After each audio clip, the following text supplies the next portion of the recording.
Amici imbruttiti, oggi siamo a Vigonovo, in provincia di Venezia, e oggi vi mostro una persona davvero speciale, una donna che rappresenta in quello che è l'immaginario collettivo la vera donna veneta di ieri e di oggi.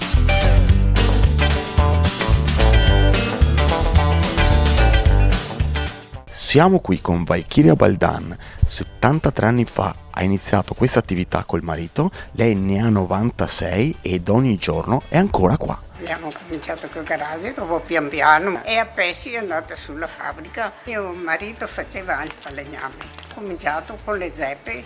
Ha cominciato a fare i zoccoli, le zeppe con il legno. Ha appena compiuto gli anni? Eh sì, 30 di novembre. Vengono fuori dalle macchine, poi le ragazze li puliscono, poi viene fuori il tacco.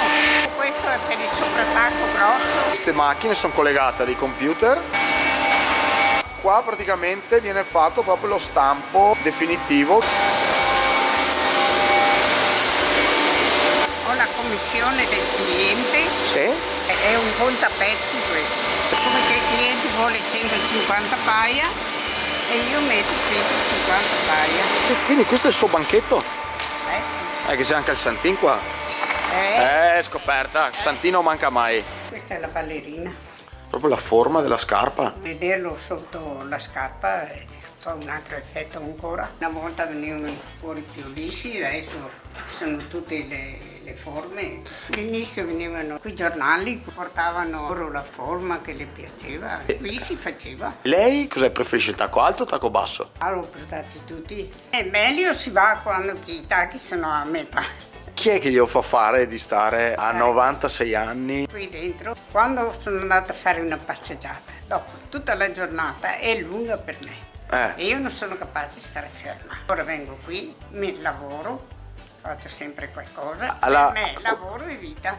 Perché se sono a casa a guardare la televisione e tutte le disgrazie che capitano, mi buttisco la testa e divento stupida. E che voglio portare via il lavoro a nessuno. Perché il compito mio è quello che non ci sono io, ci sono le ragazze che fanno, non è che porto via.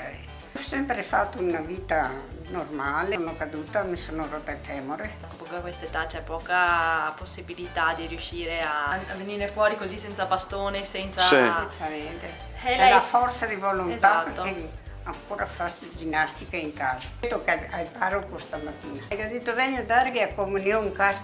No, parroco, ho detto, Vengo a Torre mi la comunione.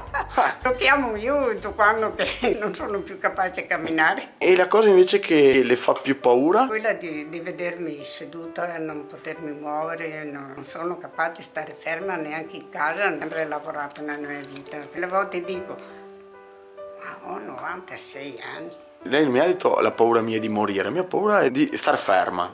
Sì, la paura è quella di ammalarmi per stare ferma e basta. Di fare lavorare gli altri per me. Ma lei ha mai pensato di smettere? Di smettere? No, mi sembra che mi ammala per smettere. Io adesso ho 96 anni, però a me piace vedere le cose di adesso.